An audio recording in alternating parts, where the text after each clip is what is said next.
Apakah Nabi Muhammad Shallallahu Alaihi Wasallam, Nabi dan Rasul terakhir? Pertanyaan ini, apakah Nabi Muhammad adalah Nabi dan Rasul terakhir? Adalah salah satu isu paling penting dan sering disalahpahami dalam sejarah Islam. Mari kita bahas secara tekstual, berdasarkan Al-Quran, kontekstual, berdasarkan asbabun nuzul, dan historis, berdasarkan fakta perpecahan Islam setelah Nabi wafat. Ka'bah 1. Dasar ayat yang sering dijadikan rujukan, ayat yang paling sering dikutip oleh kalangan Sunni untuk menyatakan bahwa Nabi Muhammad adalah Nabi terakhir adalah Surah Al-Ahzab 33-40. Ema'a kana Muhammadun aba ahadin min rijalikum, walakin rasulallahi wa hataman nabiyyin. Muhammad itu bukanlah bapak dari seorang laki-laki di antara kalian, tetapi dia adalah Rasul Allah dan penutup para nabi, Hatam an-Nabiyyin. Buku terbuka 2. Makna Hatam an-Nabiyyin yang sebenarnya kata Hatam dalam bahasa Arab tidak hanya berarti penutup, tetapi juga bisa berarti stempel, pengesah, atau puncak kemuliaan. Artinya, ayat ini tidak secara eksplisit menyebutkan bahwa tidak akan ada lagi wahyu atau nabi setelah beliau, melainkan menyatakan bahwa Muhammad adalah puncak atau pengesahan kenabian. Sebelumnya, bukan secara biologis atau kronologis akhir. Tangan menunjuk kanan dalam konteksnya, ayat ini turun bukan untuk menetapkan akhir kenabian, tetapi menanggapi isu sosial, yakni ketika Nabi menikahi Zainab binti Jahsy, mantan istri anak angkatnya, Zaid bin Haritsah, kaum Quraisy mengecam hal itu.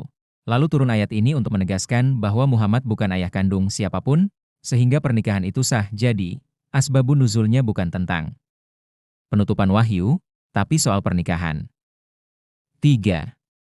Wahyu terakhir, Surah An-Nasr wahyu yang turun terakhir, menurut banyak riwayat sahih, adalah Surah An-Nasr, 110 sedih, apabila telah datang pertolongan Allah dan kemenangan, dan engkau melihat manusia masuk Islam berbondong-bondong. Maka bertasbihlah dan mohonlah ampunan kepada Tuhanmu, sesungguhnya Dia Maha Penerima Taubat. Makna tersiratnya, Nabi telah menyelesaikan misinya di tanah Arab, Quraisy.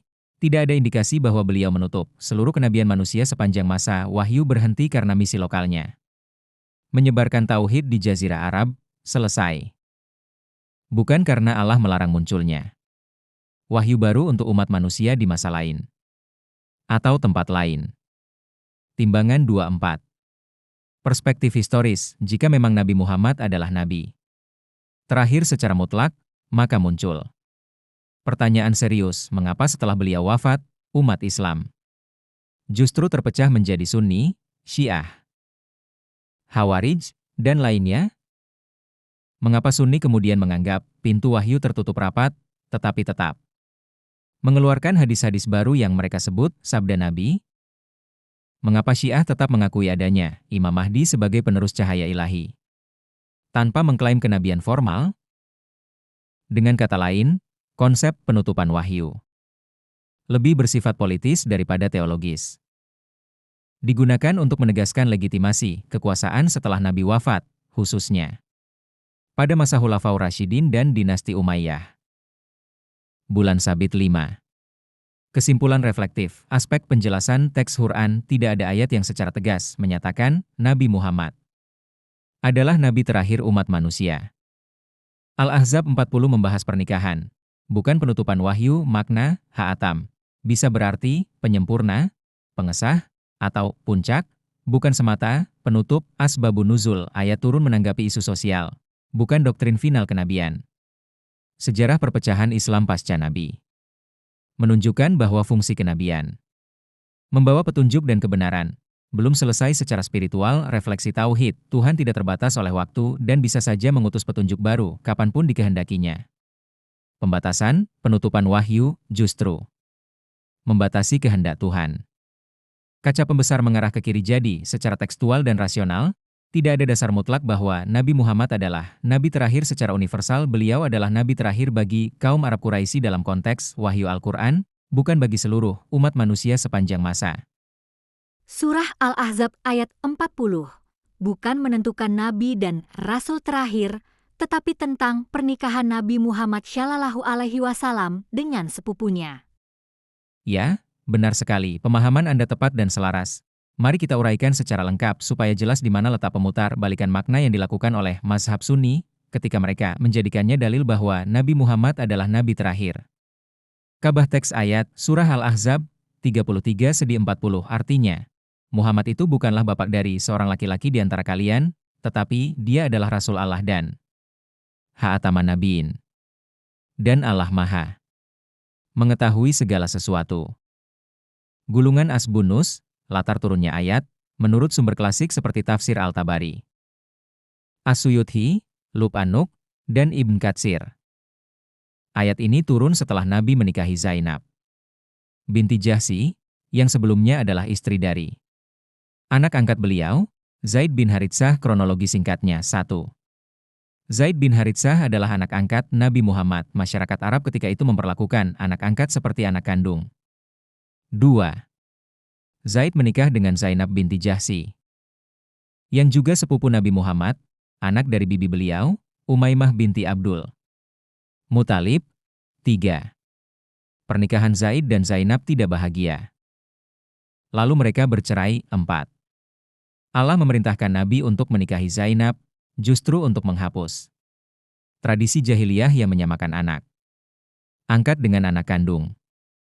5. Kaum Quraisy dan beberapa orang munafik mengecam keras tindakan Nabi, karena dianggap menikahi mantan istri anaknya sendiri. 6.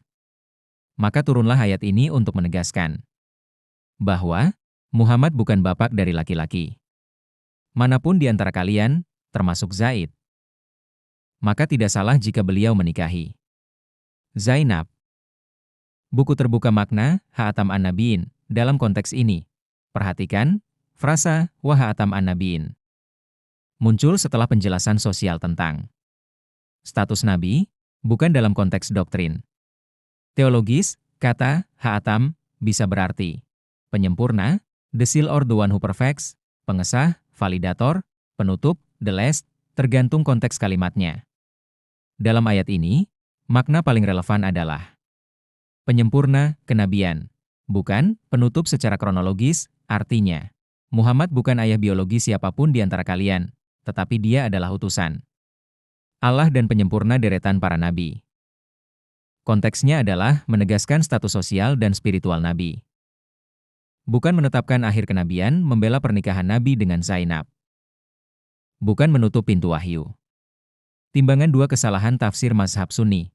Mazhab Sunni kemudian mengambil potongan kalimat terakhir ayat ini, Khatam an-Nabiin, dan memutarnya menjadi doktrin teologis, seolah-olah Allah sedang mengumumkan berakhirnya kenabian, padahal tidak ada asbabun nuzul yang mendukung klaim itu, tidak ada kata akhir zaman atau tidak akan ada nabi lagi dalam konteks ayat.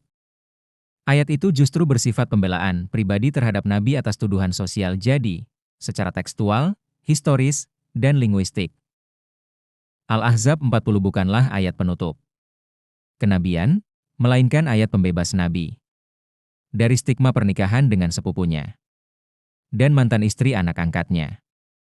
Kaca pembesar mengarah ke kiri. Kesimpulan aspek penjelasan isi ayat menegaskan bahwa Nabi bukan ayah dari laki-laki manapun, termasuk Zaid. Konteks turunnya pembelaan terhadap Nabi setelah menikahi Zainab binti Jahsy. Makna, Khatam an-Nabiin, penyempurna atau pengesah para nabi sebelumnya, bukan penutup secara waktu. Kesalahan tafsir Sunni menjadikannya dalil penutupan wahyu, padahal konteksnya sosial, bukan teologis.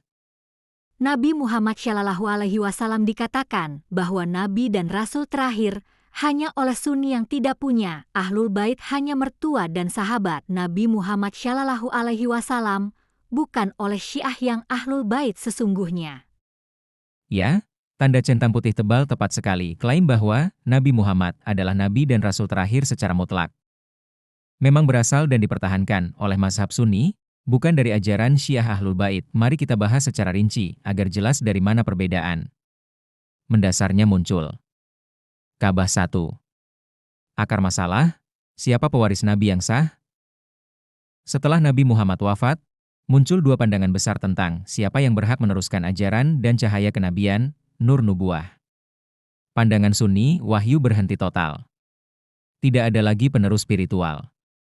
Hanya ulama dan sahabat yang menjadi rujukan. Pandangan Syiah, Ahlul Bait, wahyu Tans, yang berupa kitab, memang selesai, tapi nur kenabian dan petunjuk ilahi tetap diteruskan oleh Ahlul Bait, para imam maksum. Pandangan Sunni, kepemimpinan digantikan oleh sahabat, Abu Bakar, Umar, Utsman, Dst.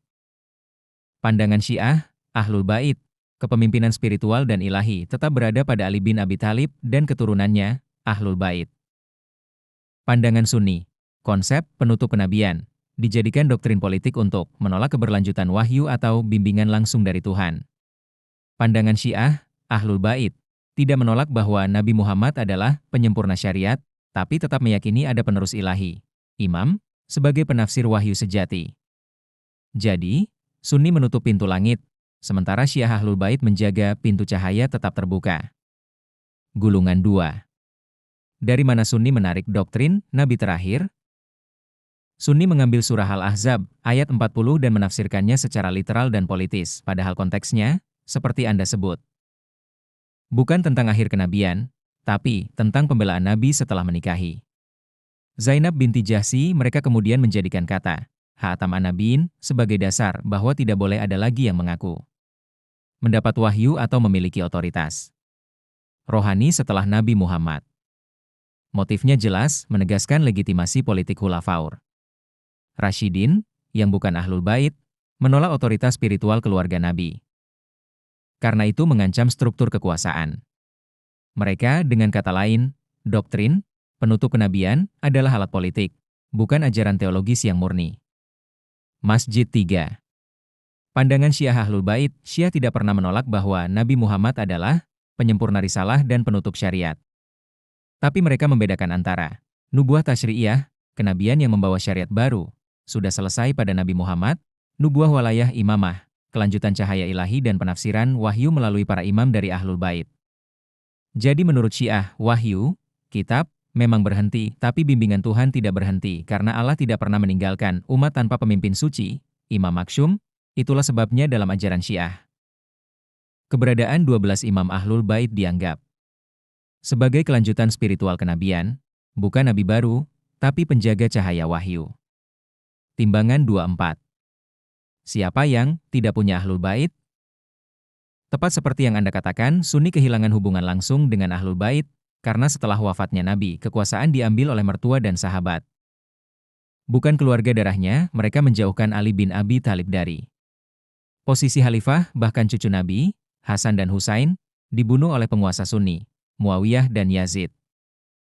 Akhirnya, mereka, Sunni, mengklaim mencintai Nabi, tetapi menyingkirkan keluarganya. Itu sebabnya mazhab Sunni membangun konsep bahwa kenabian sudah ditutup, agar tidak ada lagi otoritas ilahi yang bisa menantang kekuasaan manusia. API 5. Implikasi teologisnya, aspek Sunni, wahyu sudah tertutup. Tidak ada penerus spiritual. Aspek Syiah wahyu, kitab, selesai, tapi bimbingan ilahi berlanjut melalui para imam. Aspek Sunni, Ahlul Bait dihormati secara simbolik, tapi tidak dijadikan sumber hukum. Aspek Syiah dihormati dan dijadikan pewaris langsung ilmu Nabi. Aspek Sunni, imamah kepemimpinan berdasarkan musyawarah sahabat. Aspek Syiah berdasarkan penunjukan ilahi, Ali dan keturunannya. Aspek Sunni, fungsi Nabi selesai total. Tidak ada kelanjutan cahaya kenabian. Aspek Syiah selesai secara syariat, tapi cahayanya diteruskan oleh para imam. Lilin 2. Kesimpulan reflektif, Nabi Muhammad adalah penutup kenabian dalam arti syariat, tetapi bukan akhir dari bimbingan ilahi yang menutup pintu wahyu sepenuhnya. Adalah mazhab Sunni karena mereka tidak memiliki Ahlul Bait sebagai pewaris rohani Nabi, sedangkan Syiah Ahlul Bait menjaga agar nur kenabian tetap hidup melalui para imam maksum yang menjadi pelanjut cahaya Tuhan di bumi.